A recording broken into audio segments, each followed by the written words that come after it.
Ating simula ng umaga ng mga balitang dapat nating malaman sa 774 Balita Ngayon. 774 Balita Ngayon. 30 minutong pag-uulat ng mga impormasyon at mga pangyayari sa loob at labas ng bansa. 774 Balita Ngayon. Kasama ang buong pwersa ng 774 News Team. 774 Balita Ngayon. Sa himpilang pinagkakatiwalaan sa balita at serbisyo publiko. DWWW 774, your ultimate news and music radio. At ngayon, narito ang inyong mga tagapagbalita. 774 Balita Ngayon.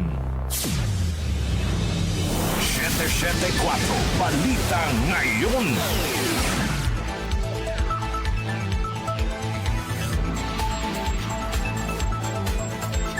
Magandang umaga, Luzon, Visayas at Mindanao. Ngayon po ay araw ng Miyerkules, December 17, 2025. Narito na ang 774 Balita Ngayon. 774 Balita Ngayon. At sa ating pong mga headlines, 40 million pesos isinauli ng dating opisyal ng DPWH sa DOJ. Pagkantala sa mga infrastructure projects ng DPWH, ibinabala ng Kamara.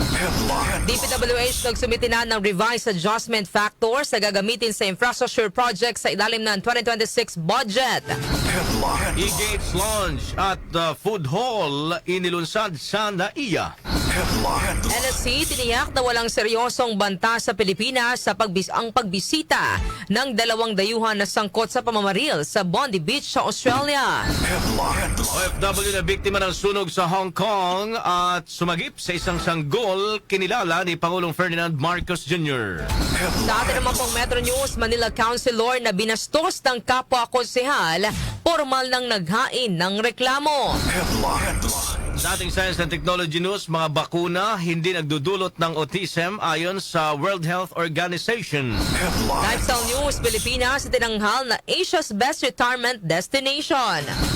Sa Music Trivia, ngayong petsa gumawa ng kasaysayan ng Bill Haley and his Comets ng pumasok sa UK Singles Chart ang kanilang kanta bilang kauna-unahang rock and roll song dito.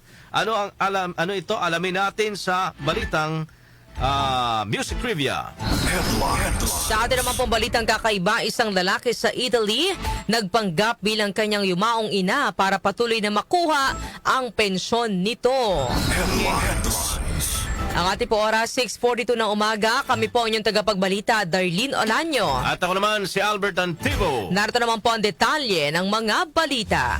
774 Balita Ngayon. Isinauli ni dating DPWH NCR Regional Director Engineer Gerard Opilencia sa Department of Justice ang mahigit 40 million pesos na umano'y kickback sa flood control project.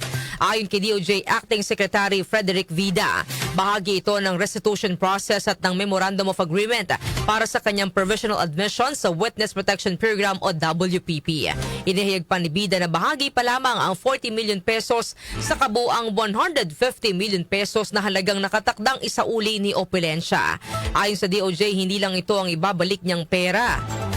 At may darating pa para mabuo po ang 150 million pesos kinita niya. Sinabi pa ng kalihim na ang naturang halaga ay nagmula sa iba't ibang proyekto at inaasang makakatulong sa pagpapatibay ng mga kasong inihahanda ng DOJ. 774 Balita Ngayon.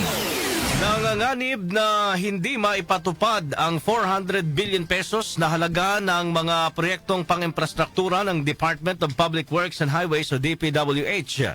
Babala ito ni House Appropriations Committee Chairperson Representative Mika Swansing kung hindi mariresolba ang hindi pagkakaunawaan sa 2026 budget ng DPWH na nakabitin pa sa pag-aproba ng Bicameral Conference Committee o BICAM. Git ni Swansing kung ipatutupad ng buo ang 45 billion pesos na binawas ng Senado sa pondo ng DPWH ay maapektuhan ang halos 10,000 mga infrastructure projects ng ahensya.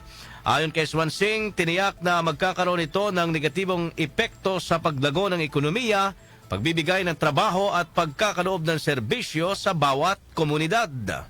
binanggit po ni Secretary Vince kahapon na isa sa mga pinakamalalaking posibilidad ay maging unimplementable po yung project. Ibig sabihin po, imbis na pakipnabangan na po na ating mga kababayan, ang mangyayari po, hindi po mai-implement yung project. Ano po yung impact nun? That would have implications in terms of multiplier effects po Magkakaroon po na epekto una sa ekonomiya.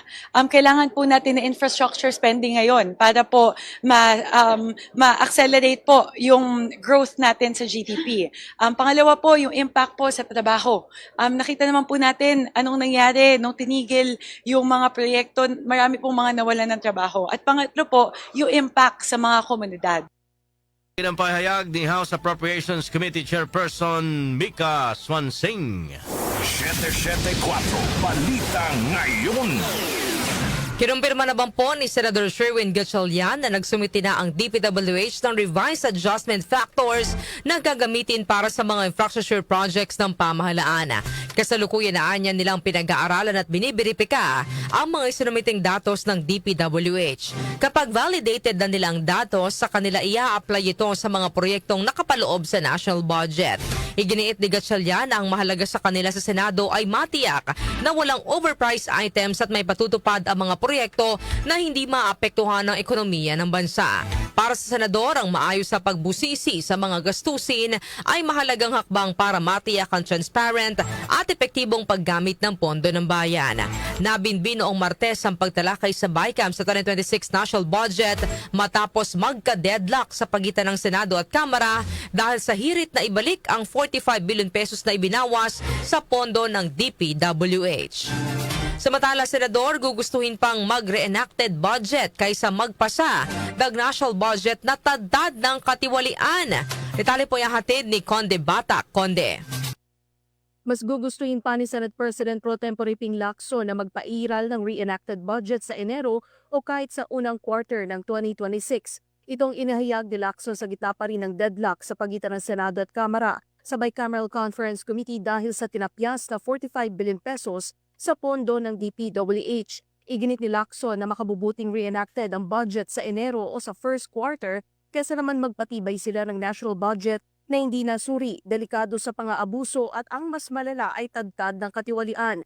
Ginagarantiya pa ni Lacson na kaisa niya sa sentimentong ito ang mga kapwa-senador mula sa majority bloc. Samantala patungkol naman sa paghingi ng paumanhin ni DPWH Secretary Vince Dizon at sa hirit na ibalik ang 45 billion pesos na tinapyas sa DPWH budget, sinabi ni Lacson na ito ay collective decision ng Senado at anumang mapagkasunduan ay pararating ng Senate panel. Sa ngayon ay minamadali na sa BICAM ang panukalang budget para sa taong 2026 upang maisabatas bago magsara ang taong ito. Conde Batak ng DWWW 774, your ultimate music radio. Maraming salamat, Conde Batak. 774 Balita Ngayon. Sa pagpapatuloy ng ating balitaan, pinangunahan ni Pangulong Ferdinand Marcos Jr. ang paglulunsad ng mga bagong electronic gates sa Dignitaries Lounge at Food Hall sa NAIA Terminal 3. Ang mga karagdagan at makabagong pasilidad ay bahagi ng modernisasyon ng pangunahing paliparan ng bansa para sa kaginhawaan at maayos na karanasan ng mga pasahero. Kabilang sa inilunsad ang 12 makabagong biometric immigration e-gates. Aabot naman sa 78 na biometric immigration e-gates ang ilalagay sa NAIA sa ilalim ng phased rollout kung saan operational na ang mga sistema sa Terminals 1 at 3 na nagsisilbi sa mga international flights. Sa tulong nito, kaya nang makumpleto ng mga kwalipikadong pasahero ang immigration clearance sa loob ng 20 segundo na malaki ang may tutulong sa pagbawas ng congestion sa peak travel periods. Binuksan din ang 200 square meter na Dignitaries Lounge na maaring tanggapin ang hanggang 61 bisita. Ngayon din ang 2 bagong food hall na Tambayan Food Hall na tampok ang mga lokal na pagkain. 774 Balita Ngayon. Pinawi naman ng National Security Council o NSC ang pangamba ng publiko matapos mapaulat na nanggaling sa Pilipinas, partikular sa Mindanao, ang magamang namaril at nakapatay ng ilang mga sibilyan sa Bondi Beach sa Australia noong weekend. Sa inilabas na pahayag ng NSC na binasa ni Palace Press Officer Claire Castro, nakasaad na walang impormasyon na ang pagbisita nina Sajid Akram at anak na si Navid sa Pilipinas noong nakalipas na buwan ay nagdulot ng banta sa seguridad ng Pilipinas. Sinabi ni Castro na batid ng NSC na ang mag-amang namaril sa Australia ay bumiyahe sa Pilipinas at ito ay kasalukuyang isinasa ilalim sa validation. The National Security Council is aware of the reports that the individuals involved in the Bondi Beach shooting in Australia had previously traveled to the Philippines, and these are currently under validation. At this time, there is no confirmed information indicating that their visit pose a security threat, and this is not considered a serious or immediate concern. Standard security, immigration, and counterterrorism protocols remain fully active with coordination ongoing with Australian authorities. Tiniyak ni Castro na nanatiling aktibo at ang ipinatutupad na gobyerno na Security of Immigration at Counter-Terrorism Protocols at nagpapatuloy ang koordinasyon sa mga otoridad sa Australia. Nauna nang kinumpirma ng Bureau of Immigration na nagtungo sa Pilipinas ang mag-ama noong November 1, 2025 galing ng Sydney, Australia at Davao ang kanilang final destination. Umalis naman ng bansa ang dalawa noong November 28, 2025 na may connecting flight mula sa Davao papuntang Manila at Sydney ang kanilang final destination. Samantala, AFP patuloy pang biniberipika ang umano'y militant training ng Bondi Beach shooters sa Pilipinas. Narito po ang report ni Angel Garcia. Patuloy na inaalam ng Armed Forces of the Philippines kung may katotohanan ng mga ulat na nagsagawa umano ng militant training sa Pilipinas ang mag-amang sangkot sa pamaril sa Bondi Beach, Australia. Ayon kay AFP spokesperson Colonel Francel Margaret Padilla, wala pang konkretong ebidensya na magpapatunay na konektado ang mga suspect sa alinmang teroristang grupo o sumailalim sila sa pagsasanay sa katimugang bahagi ng bansa. Idinagdag pa ni Padilla, patuloy ang pangangalap na impormasyon ng AFP katuwang ang iba pang ahensya ng pamahalaan at ng intelligence community upang linawin ang naturang ulat. Ginawang pahayag matapos kumpirmahin ng Bureau of Immigration na bumisita sa Pilipinas si Sajid Akram at ang anak na si Navid noong Nobyembre. Nitong linggo, December 14, pinagbabaril ng mag-ama ang mga dumalo sa isang Jewish event sa Bondi Beach kung saan 15 katao ang nasawi. Natagpuan din sa kanilang sasakyan ang watawat na may logo ng Islamic State. Samantala, una nang sinabi ng National Security Council na iniimbestigahan na ng AFP at ng Philippine National Police kung may naganap na illegal na aktibidad ang dalawang banyaga habang nasa Pilipinas kabilang ang kanilang biyahe patungo ng Davao. Angel Garcia ng DWWW 774, Your Ultimate Music Radio. Maraming salamat, Angel Garcia. 774 Balita Ngayon. 7 minuto bago alas 7 ng umaga, mga sangkot sa pamamaril sa Bondi Beach, Australia dapat agad mailagay sa immigration blacklist. Yan po ang balitang hatid ni Grace Mariano. Iginiit ni Bicol Saro Party List Representative Terry Ridon na dapat mailagay sa immigration blacklist ng Bureau of Immigration sa pinakamaagang panahon ang dalawang personalidad na sangkot sa pamamaril sa Bondi Beach sa Australia kung saan 15 ang nasawi. Pahayag ito ni Ridon makaraang kumpirmahin ng Bureau of Immigration na ang mag-amang sina Sajid Akram at anak na si Navid Akram ay nanatili sa Pilipinas simula November 1 hanggang November 28. Hiniling din ni Ridon sa mga law enforcement agencies na magsiyasat sa mga lugar na pinuntahan ng nabanggit na dalawang suspect at alamin ang mga taong kinita nila. Paliwanag ni Ridon, ito ay para malaman kung ang pagbisita nila sa ating bansa ay para sa turismo lamang o nakadikit sa isang regional o international terror network at operations. Ito si Grace Mariano para sa DWWW 774, Your Ultimate Music Radio. Maraming salamat, Grace Mariano. 774 Balita Ngayon. Kinilala ni Pangulong Ferdinand Marcos Jr. ang overseas Filipino worker na si Rodora Tunacao dahil sa ipinakita nitong malasakit at kabayanihan sa ibang bansa. Si Tunacao ang isa sa mga biktima ng malaking sunog sa Taipo, Hong Kong, na sa kabila ng panganib ay piniling iligtas ang kanyang mga alagang sanggol sa kasagsagan ng malaking sunog. Ayon kay Pangulong Marcos, ipinakita ni Tunacao ang likas na malasakit ng mga Pilipino sa kapwa kahit pa malagay sa peligro ang buhay. Sinabi ng Pangulo na ang mga OFW ang mga bagong bayani at patuloy na nagdadala ng dangal sa bansa.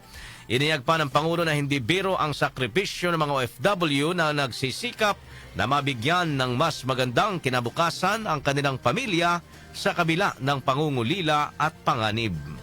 774 Balita Ngayon. Ang ating po oras, 6 na minuto bago mag-alas 7 ng umaga. Kami pa rin po ang inyong tagapagbalita, Darlene Olanyo. At ako naman, si Albert Antivo. 774 Balita Ngayon. Metro News. Metro News. Formal lang naghain ng reklamo sa Manila Prosecutor's Office si Manila First District Councilor Eunice and Denise Castro laban sa kapwa niya konsehal na si Ryan Ponce. Inihain ni Castro ang mga reklamong paglabag sa Safe Spaces Act sa ilalim ng Gender-Based Online Sexual Harassment at Gender-Based Sexual Harassment in Workplace, gayon din ang Acts of Lasciviousness.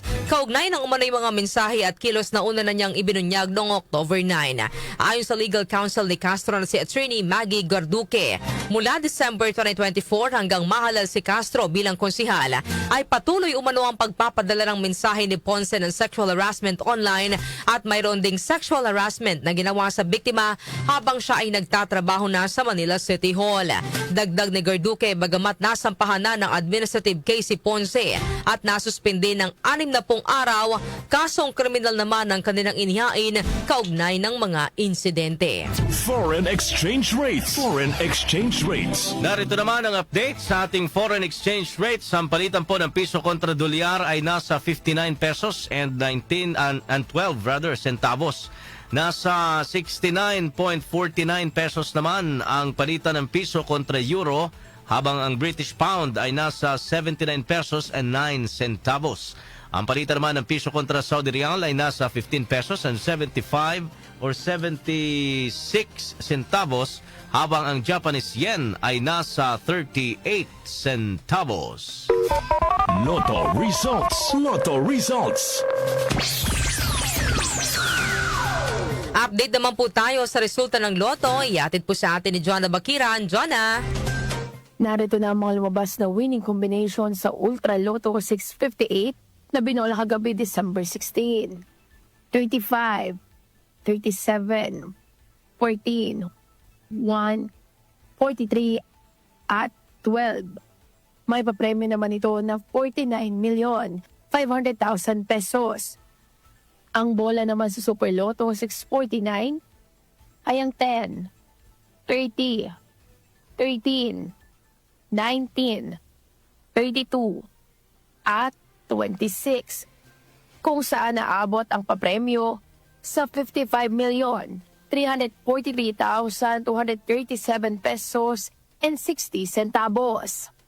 Kapwa wala namang nanalo sa nasabing mga bola, habang ang bola naman sa Lotto 642 ay ang 15, 19, 24, 41, 42 at 5, kung saan isa naman ang maswerteng nanalo ng 49,195,100 pesos and 40 centavos na jackpot prize.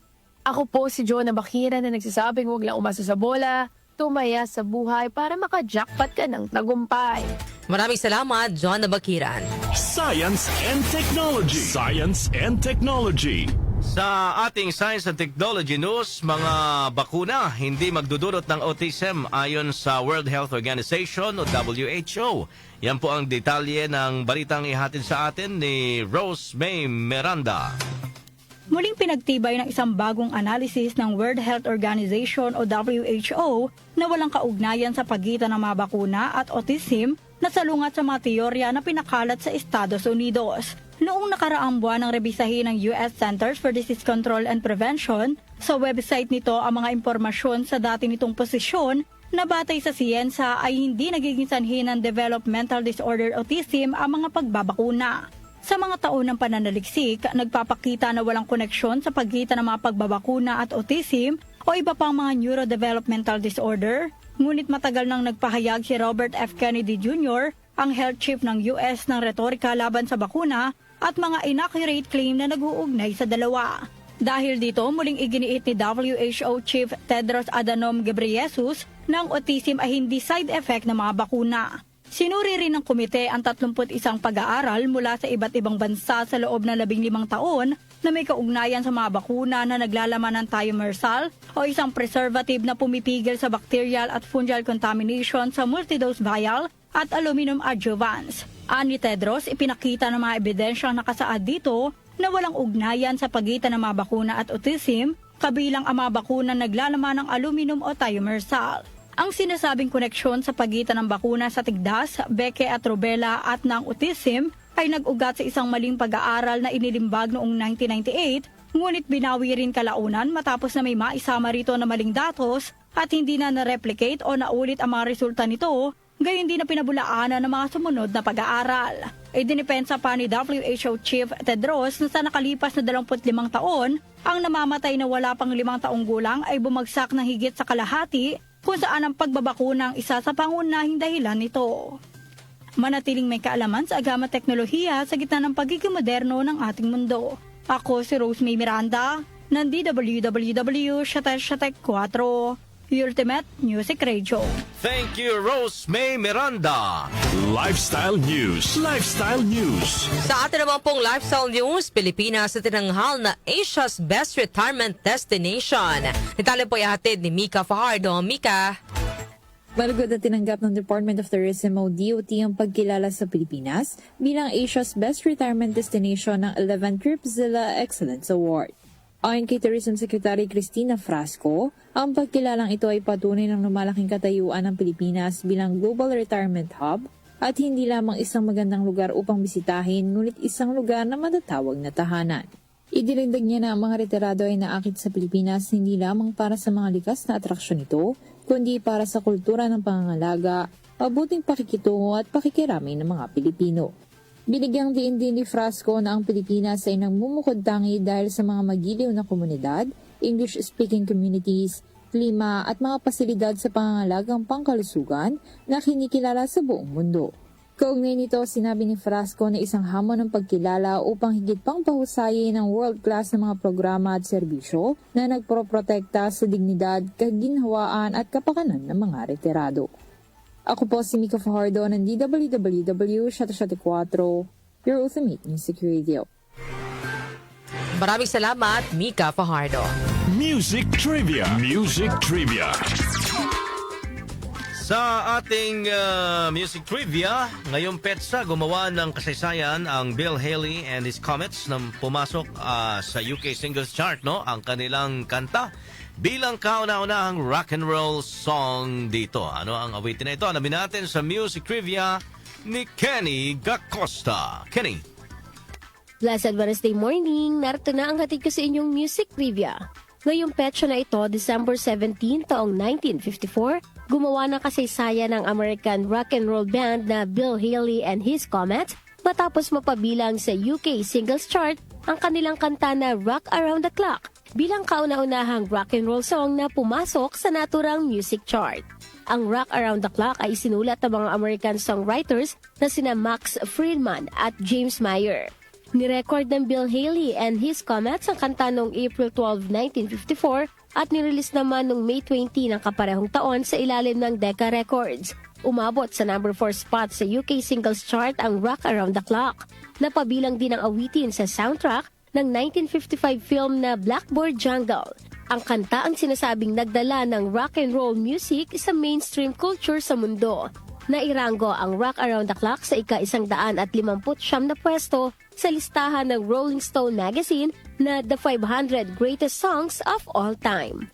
At yan, hatid ko sa inyong music trivia. Ako po si Kenny Gacosta ng DWWW 774, your ultimate music radio. Maraming salamat, Kenny Acosta. Balitang kakaiba. Sa atin namang balitang kakaiba, isang lalaki sa Italy nagpanggap bilang kanyang yumaong ina para patuloy na makuha ang pensyon nito. Ako. Oo, kasi 'di ba dapat Bakit? i-declare mo Mamaya yan. na, Doc Justin. Teka lang, Doc Wala Justin, pa di ka pa balita namin na ini-intro. Sandali. High blood na agad. Excited. Sige na nga. Eto na. Detalye po ng balitang kakaiba ihatid po sa atin ni Doc Justin. Good morning. Good morning, Doc Justin. Pero darling, kasi kanina, ano kayang tono nung rock around the clock? Parang alam natin yan familiar yan Ano bang tono ng Doc Justin? Oo nga. 5, 6, 7 o'clock, 8 o'clock, rock. Yun. Yan. Tan, tararan, tararat. Tat, tat, tat, tarat, tararat. Tat, tarat, tararan, tan, tan, tararan, tatan. Oh, Yun. 'di ba? Napa-induct diyan for sure si Tita Telma. Parang Oo. may ratan-ratan ka na dyan. Sige na, banggitin mo na. Ano ba ang dahilan dyan sa balitang kakaiba mo, Doc Justin? Good morning, first of all, sa mga kanyusik natin, Darlene at Albert, Hindi na bago ang issue ng pension fraud sa Italy. Dahil daang tao ang naaresto kada taon dahil sa pagpapanggap bilang yumao nilang kaanang para patuloy na makuha ang pensyon ng mga ito. Gayunman, level up ang ginawang pagpapanggap ng isang 52 years old na lalaki dahil nagbibihis pa siya ng pambabae para mas maging convincing. Ayon sa mga otoridad, pumanaw ng ina ng lalaki na si Graciela Daloglio sa edad na 82. Ngunit, hindi idiniklara ng lalaki ang pagkamatay ng kaniyang mami. At sa halip ay preserve niya ang katawan ng ina, Darlene Albert, sa kanilang bahay pa. Sa loob ng 3 taon ng pagpapanggap niya bilang kanyang ina ay walang nakahalata sa kanya. Hanggang sa dumating ang panahon na kailangan na niyang i-renew ang expired ng ID ng kanyang ina. Ayun na, tapos ka na dyan. Kailangan personal na i-renew ang ID, kaya walang choice ang lalaki kundi magtungo sa registry office ng nakadamit na pambabae. Nakasuot ng wig, may nail polish at mga alahas. Sa kabila ng effort itong magpanggap ay nabisto pa rin siya nang mapansin ng staff ng registry office ang itim na buhok sa batok nito. Kaya agad tumawag ng pulis ang staff. Nang alugugin ng mga otoridad ang bahay ng lalaki, ay doon nila nakita ang mummified na katawan ni Graciela na nagkatago sa isang maliit na closet at ibinalot sa 2 sleeping bag. Yun lang. Ako, fraud yan, panduloko yan.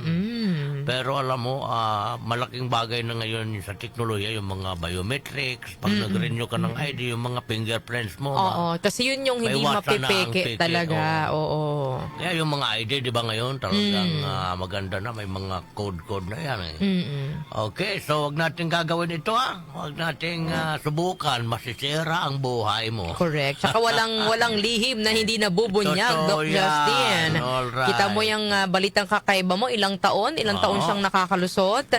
O, diba? 2 years, tama ba? As if naman nakala niyo mga tanga yan. Correct. Yung mga staff ng registry.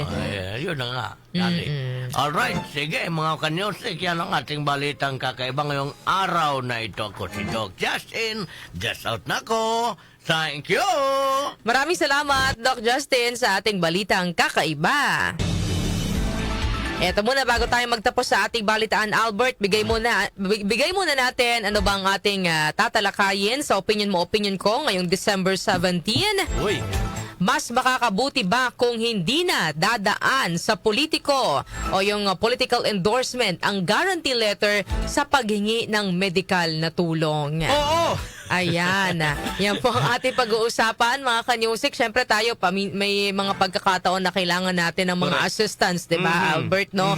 Minsan dumadaan talaga yan sa mga politiko. Tama. Pero ito po ang ating katanungan, mas makakabuti ba kung hindi na dadaan sa politiko ang guarantee letter sa paghingi ng medical na tulong? Susungit pa naman ng ibang staff ng politiko. Oo nga. Yun yung, tapos yung pababalik-balikin ka pa, Ay, di ba? nako po, ang laking Yan yung abalan medyo yan. mahirap, no? Correct. So, ayan mga kanyusik, para po sa mga gusto nang magbigay ng kanilang opinyon, ito po ang ating text line 0929-321-8738 at maaari rin po kayong mag-comment sa ating pong Facebook Live at sa ating YouTube channel.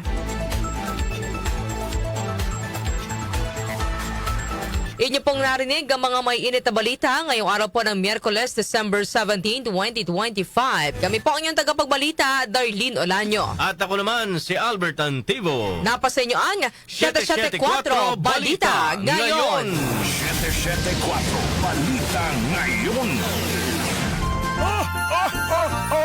Merry Christmas from TWWW 774. Counting the days before Christmas happiness, mga kanyusik, mayroon na lamang po tayong 8 araw bago ang Kapaskuhan. Grabe, ilang tulog na lang. This Christmas Ikaw ba, countdown. nakapagbalot-balot ka na, Darlene? Ay, hindi pa nga eh. Mukhang magmamadali ako QR itong code na lang, weekend no? Kasi pag ayaw mo nang maabala sa pag-shopping, QR code mo na lang. Anyway, mga kanyusik, this Christmas countdown is brought to you by Election College of Technical Education. Sa Electron, trabaho ang maghahanap sa iyo. Ang ating po oras, 7:09 ng umaga.